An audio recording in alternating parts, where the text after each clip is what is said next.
Hi hello welcome to our channel haven in హెల్. ఈరోజు మనం ఈ ఛానల్లో సీట్ అలాట్మెంట్ గురించి మాట్లాడుకోబోతున్నాం. అది టీఎస్ ఎంసెట్ 2024 సీట్ అలాట్మెంట్ అనమాట. సీట్ అలాట్మెంట్ ఎప్పుడు అని అడిగారు చాలామంది, సో వాళ్ళ కోసం ఈ వీడియో చేస్తున్నాం అనమాట. సీట్ అలాట్మెంట్ వచ్చి ఈ రోజే అనమాట, 31 జూలై 2024.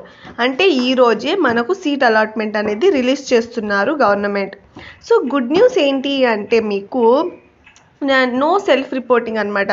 మీరు ఫోన్లోనే మీరు ఏ సీట్ వచ్చింది మీకు అలాట్ చేసుకునింది అని చూసుకుంటారు కదా, అది మీరు సెల్ఫ్ రిపోర్టింగ్ ఫోన్లోనే చేసుకొని దాన్ని ఒక ప్రింట్అవుట్ తీసి పెట్టుకుంటే చాలన్నమాట. మీరు డైరెక్ట్గా కాలేజ్కి వెళ్ళి మీ సబ్మిషన్స్ అన్నీ చేస్తారు కదా, టీసీ కానీ ఇంకా ఏమన్నా సర్టిఫికేట్స్ అవంతా ఇస్తారు కదా, అదంతా అవసరం లేదు. థర్డ్ ఫేజ్లో ఏం చేయాలి అని మనం అడిగితే గనక, థర్డ్ ఫేజ్లోనే మనము సెల్ఫ్ రిపోర్టింగ్ చేస్తామన్నమాట. లాస్ట్లో వెళ్ళి దానికి ముందరంతా మనము ఫోన్లోనే చేసుకుంటే చాలు, సెల్ఫ్ రిపోర్టింగ్ మీరు వెళ్ళి చేయాల్సిన అవసరం లేదు అని వాళ్ళు చెప్పేశారనమాట. సో మీరు జస్ట్ మా ఛానల్ని సబ్స్క్రైబ్ చేసుకోండి అండ్ నోటిఫికేషన్ బెల్ కూడా ఆన్ చేసి పెట్టుకోండి. ఇంకా దేని గురించి అయినా మనకు ఇన్ఫర్మేషన్ వస్తే మీకు వీడియో చేసి పెడతాం.